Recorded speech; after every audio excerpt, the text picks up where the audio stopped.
कुछ दिनों पहले भारत में कानून बदलने की का प्रस्ताव रखा गया। इस कानून में एक कानून ये भी था कि ट्रक मोटर एक्सीडेंट में अगर कोई आदमी मर जाता है तो ड्राइवर को 2 साल की सजा होती थी पूरे जांच के बाद। अब ये कानून बदल के ड्राइवर को 10 साल की सजा दी गई है और उसे 15 लाख का जुर्माना अदा करना पड़ेगा।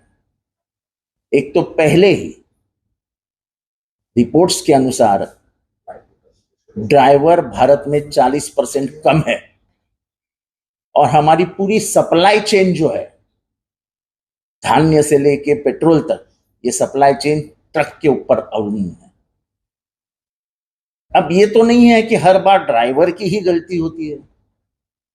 कुछ लोग डिवाइडर के ऊपर कूदी मार के बाहर आते हैं, कुछ गाड़ियां अचानक से रुक जाती है, तो पीछे का ट्रक ड्राइवर क्या करेगा?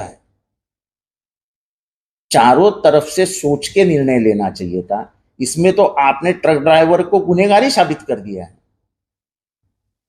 और इसलिए ट्रक ड्राइवर अब गए हड़ताल पे। मैं इस हड़ताल का पूरा समर्थन करता हूं। ऐसे कानून लाके आप पूरे देश को ही अंदर करना चाहते हो। पहले 14 दिन में जामीन मिलता था, बेल मिलता था, और डॉक्टर बाबा साहेब अंबेडकर ने संविधान के मसूदे पे बात करते हुए कहा था कि बेल लेना ये किसी भी मुजरिम की का अधिकार है, उसको बेल मिलना ही चाहिए। आपने वो बेल बढ़ा के 90 दिन कर दिया, तो आप किसी को भी उठा के 90 दिन जेल डाल सकते। 90 दिन जेल में जाना या नहीं, खत्म। तो ऐसे जो कानून में बदलाव आ रहे हैं और जो देश की जनता को मालूम ही नहीं है, मैं उनको अगवा करना चाहता हूं कि तुम अगर गाड़ी से जा रहे हो और तुम्हारे सामने कोई आदमी आ गया गलती से और तुमने उसको उड़ा दिया और वो गलती से मर गया, तो आपको 10 साल की सजा हो सकती है। ये सब राक्षसी कानून है। ये कोई लोकतंत्र के परिप्रेक्ष्य में बनने वाले कानून नहीं है। ये सिर्फ लोगों को डर दिखाने का काम हो रहा है और ये देश एक जेल हो जाएगा और कुछ नहीं। सर, पहले नोटबंदी के बाद एटीएम के बाहर लाइन लगी थी, आज पेट्रोल पंप के बाहर लाइन है। लगेगी ना, अभी वस्तु भी बंद होने वाली है कल से। ऐसा है कि तुम मानते ही नहीं हो, तुम जुल्म बढ़ाते ही जा रहे हो। किसान के 4 बिल जो आए थे वो खतरनाक थे, लोग बता रहे थे आपको, आप माने नहीं। किसान आंदोलन हुआ। जब आपको पता चला कि किसान आंदोलन अब हाथ से बाहर चला जाएगा, फिर आपने वापस लिया। कल अगर यही ट्रक ड्राइवर रास्ते पे ट्रक छोड़ के चले गए तो आपको देश बंद करना पड़ेगा, देश बंद। आप सोचते ही नहीं हो। हर काम पुलिस और मिलिट्री नहीं कर सकती है। लोग कभी कभी ये भी कहते हैं कि हम गोलियां खाएंगे, लेकिन हमारी जो भूमिका है उससे नहीं हटेंगे। लोगों के ऊपर एक कानून लादा गया है, कुछ लोगों ने इसका ऐसा है कानून आने वाला है, किसी से चर्चा ही नहीं हुई, मालूम ही नहीं हुआ। ये तो कल जब ट्रक वालों ने बाहर आके आंदोलन शुरू किया तब मेरे जैसे को मालूम पड़ा कि ऐसा कानून आ रहा है। 10 साल की सजा, उसकी क्या गलती है? अभी कितने बार मोटरसाइकिल वाले ऐसे कट मार के जाते हैं, वो क्या करेगा बेचारा? 10 साल जेल किसको बोलते हैं? उसकी तनख्वाह क्या होती है? अपने उसको 15 लाख जुर्माना भरने को कहा है, कहां से लाएगा 15 लाख? वो रहता है झुग्गी झोपड़ी में। अगर वो एमएससी बीएससी आईटी रहता तो ट्रक क्यों चलाता?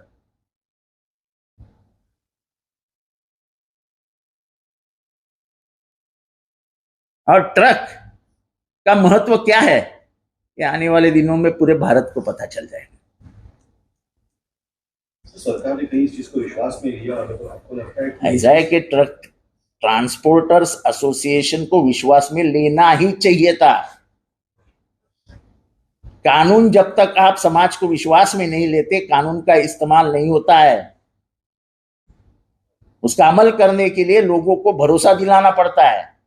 आपने जो बेल का कानून लाया है, 90 दिन आप कैसे क्या किसी को जेल में रख सकते हैं, पुलिस कस्टडी में?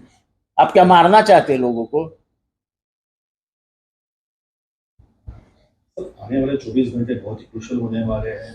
किस तरीके से और ये कोई वागड़े स्टेट के नाका का संप नहीं है, ये पूरे भारत में संप हो रहा है। ये वागड़े स्टेट पे सेटलमेंट नहीं होगी इसकी। ट्रक आते हैं कहां से? पंजाब, हरियाणा, आसाम,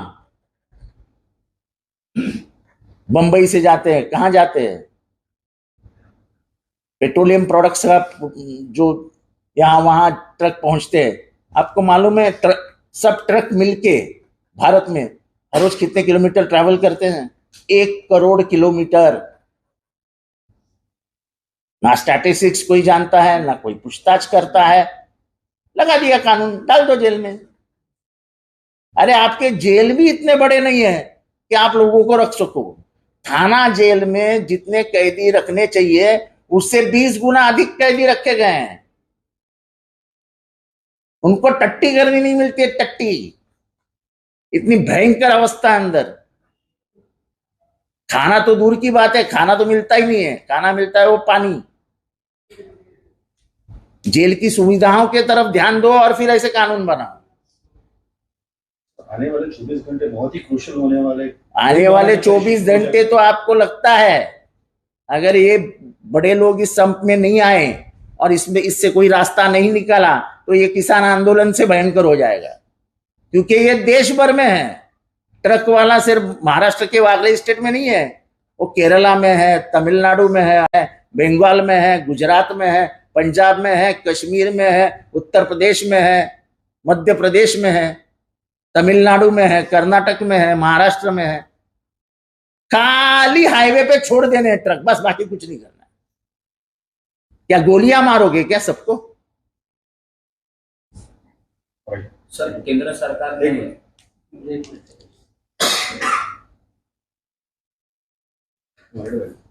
सर कुछ ट्रक चालकों से आपकी कभी सुबह से बात हुई थी? कुछ आप मिलने जाने वाले हो? देखो ऐसा है, मैं जब भूमिका लेता हूं तो सोच समझ के लेता हूं। मैंने जब कल रास्ते में ट्रक वालों से बात की, जब मैं पुणे से आ रहा था, तभी ही इस कानून का क्या गांभीर्य है ये हमने सोच लिया। और इसलिए आज पहली बार मैंने खुल के समर्थन दे। आपकी सवाल, क्या आपको लगता है कि पुलिस बंदोबस्त में टैंकर्स लाना ये सही तरीके का सोल्यूशन है? क्योंकि सरकार देखो, पुलिस का इस्तेमाल कितने दिन कहां तक करोगे? कितने दिन और कहां तक करोगे? अगर पुलिस ही राज लाना है तो लाके देखो। हर एक को डरा डरा के तुम जिंदा नहीं रख सकते हो। कुछ लोग ऐसे होते जो मौत को सामने जाने भी तैयार हो जाते हैं। अगर ऐसा ही होता तो अंग्रेजों से डर के हर कोई घर बैठता, और आज भी अंग्रेजी यहाँ पर राज करते।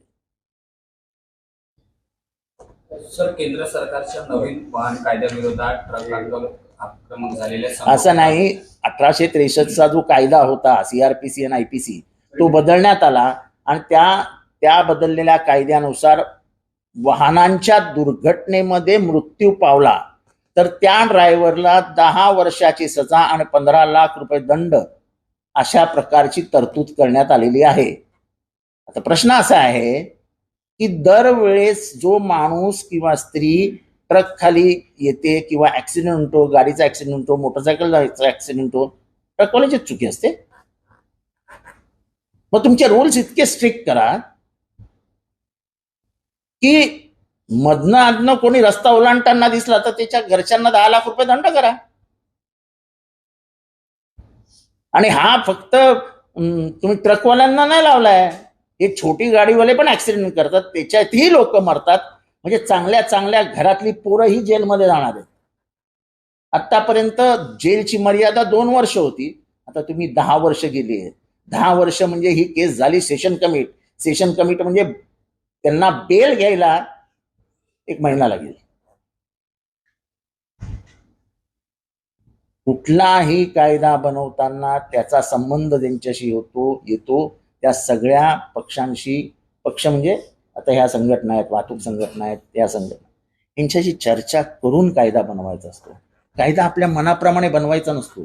तो समाजाला पटेल की नाही, समाजाला फिट बसेल की नाही, याचा सगळा विचार करून कायदा आणायचा असतो. आता कित्येक देशातनं फाशी काढली गेली आहे का? तर त्यांचं म्हणणं आहे जीवन हे आपल्या हातात नाहीये. जन्माला येतो तो त्याच्या म्हणजे अंतिम समय हे त्याच्या मर्जीनुसार येईल. तुम्ही मारणारे कोण? जगातल्या कित्येक देशांनी फाशी रद्द करून टाकली. आता आपल्याला माहिती आहे की मारामारी केली की साधारण 14 दिवस आपण बसवतात आपल्याला. आता डायरेक्ट 90 दिवस. म्हणजे ह्या राज्याचं, ह्या राष्ट्राचं जो परिघ आहे, जो जॉग्राफिकल बाउंड्रीज आहेत, त्याचा अर्धा जेल करावा लागेल. आज तुमच्या जेलमध्ये जागा आहे का माणसं ठेवायला? आज या नौपाड्यामध्ये 25-30 माणसं जर बसली लॉकअपमध्ये, तर माझ्या भाषेत बोलायचं झालं तर हगायला जागा नाही तिथे, धुवायला पाणी नाही तिथे. साहेब समोर बघा. अशा परिस्थितीत तुम्ही म्हणजे कुठे मानवी मूल्य जपावी लागतात. ते आरोपी असे आहेत, ते गुन्हेगार नाही आहेत. त्यांना काय सुविधा देता तुम्ही? म्हणजे सगळ्या मानवी मूल्यांची हत्या करून या देशाला पोलिसी राज्य करण्याचा जर प्रयत्न असेल तर त्याला विरोध झाला पाहिजे. कधीतरी तुमचाही मुलगा गाडी चालवणार आहे, घडू नये, पण तुमच्याही मुलाच्या हातनं ऍक्सिडेंट झाला आणि एखादा पोरगा मिळाला, नंतर तुम्हाला कळेल की या कायद्यात वाईट काय आहे. त्याच्या आधीच जागे व्हा. सर या संपाला किंवा आंदोलनाला ठिकठिकाणी हिंसक वळण देखील लागलेलं नाही, असं आहे की त्याचं मी समर्थन करत नाही, पण या कायद्याविरोधात लोकांनी उभं राहिलं पाहिजे. आणि ट्रक ड्रायव्हर उभे राहिले तर ते भारत बंद करू शकतात. उद्यापासून तुम्हाला पेट्रोल मिळणार नाही, उद्यापासून खाद्यपदार्थ मिळणार नाही, उद्यापासून भाज्या मिळणार नाही आणि ट्रान्सपोर्ट पूर्ण भारतभर बंद होईल. गाड्या जाणार कशा? सर पोलीस बंदोबस्तात पोलीस आहेत किती हो? पोलीस आहेत किती? आणि पोलिसी राजे काय? पोलीस बंदोबस्त घाबरतो काय पोलिसांना? सर या आंदोलनाला तुम्ही समर्थन दिलेलं आहे. काही संघटनेशी कोणाशी बोलणं वगैरे? माझं 2-3 संघटनांशी बोलणं झालं आणि मी माझ्या मतावर ठाम असतो. मी कोणाच्या बोलण्यावर ऐकत नाही, मी माझ्या विचारांवर चालतो.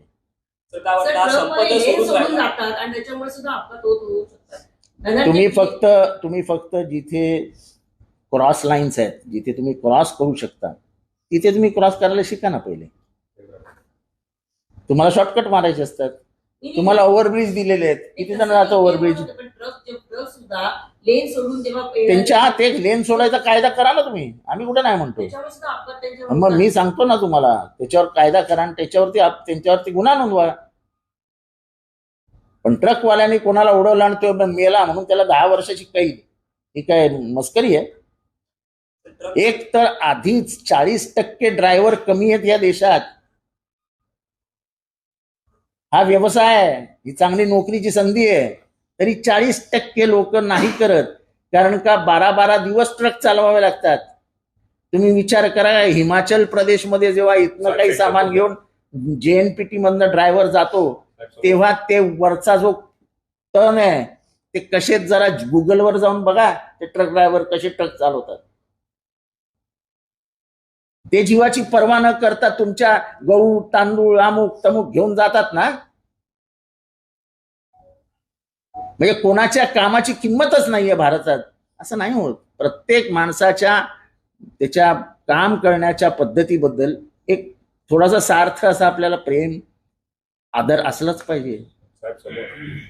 सर काल पंपावरती मोठमोठ्या रांगा पाहायला मिळाला. आज पंप बंद करण्याची वेळ आलेली आहे. येणार ना. जा पोलीस पाठवा आता इंडियन ऑइल मध्ये, भारत पेट्रोलियम मध्ये, आणि त्यांना सांगा डब्याने घ्या येऊन जरा पेट्रोल वगैरे. बघा जमतं का? सगळीकडे पोलीस पोलीस पोलीस पोलीस सुद्धा माणसंच येतो. त्यांनाही समजतो दुःख काय आहे. कोणी ट्रक ड्रायव्हर हिनानंदानी मध्ये राहतो काय? ते ट्रक ड्रायव्हर बिचारे राहतात झोपडपट्टीमध्ये कुठेतरी चाळीमध्ये, 4-4, 5-5 दिवस बायका पोरांपासून लांब राहतात. ते राहतात कुठे, खातात काय, आंघोळ काय करतात, कोणाला माहिती आहे का? गरीब माणसाबद्दल कणव नाही, प्रेम नाही, आदर नाही. करायचे कायदे, टाकायचे जेलमध्ये, आपल्याला काय फरक पडतो? सर एक आखिरी सवाल सर, आप इंडिया इंडिया स्टेट बैठक में हो, 143 एमपी सस्पेंड किए गए थे, ये कायदा निकालने के लिए आपको लगता है सर किस तरीके से आप देखते हैं? ऐसा है कि जो सब कानून लाने वाले थे वो सब कानून मानवीय अत्याचार के लिए ही लाने वाले थे, और इसीलिए आवाज नहीं उठनी चाहिए और ये देश को पता ही नहीं चलना चाहिए ये कानून है क्या, इसके लिए उनको बाहर ही निकाला गया था. इसलिए तो हम बोल रहे हैं कि वो लोकतंत्र की हत्या थी. भारत को मालूम ही नहीं कानून क्या आने वाला है. ये 90 दिन जेल में रखना विदाउट बेल, ये कोई कानून है? पुलिस की तो मजा हो गई, मजा. फोन आ गया, साहब इसको टाइट करो, 90 दिन. और आज के वाला आपको मालूम है, पुलिस तो सिर्फ फोन पे काम करते हैं. ऊपर से फोन आया, ऊपर से किधर से आता है मेरे को ही मालूम नहीं, ऊपर कौन है. सस्पेंशन मतलब सोची समझी साजिश है, क्या लगता है? अरे ये सोची समझी साजिश ही है. इस देश को पुलिस राज बनाने का जो प्रयास हो रहा है, इसके अंतिम चरण में हम आ गए. और डॉक्टर बाबा साहब अंबेडकर ने कहा था कि बेल ये अधिकार है, उस अधिकार को खींच मत लेना. त्यातून हुकुमशाहीकडे आपल्या देशाला घेऊन जायचा plan पोलिसी राज सुरू झालंय आणि पोलिसी राजाच राज हे अंतिम अवस्थेत कुठे जातं हे आपल्याला जास्त माहिती आहे. सर ट्रक चालकांचा असंपर्क सुरूच राहिला तर काय वाटतं येणाऱ्या 24 तासातली असं आहे की तुम्हाला असंच वाटलं होतं जेव्हा भारतामध्ये किसान आंदोलन सुरू झालं होतं, 1-2 दिवसात मागे घेतील, काय करतील. माणसं जेव्हा ईर्षेला पेटतात ना तेव्हा मारायलाही तयार होतात. ट्रकवाले घाबरले. 10 वर्ष जेल आणि 15 लाख रुपये दंड आणायचं कुठनं? 15 लाख रुपये वाईटचा दंड. त्याला काय वाईट मध्ये पगार मिळतो? त्याच्या घरात काय 4-5 किलो सोनं आहे?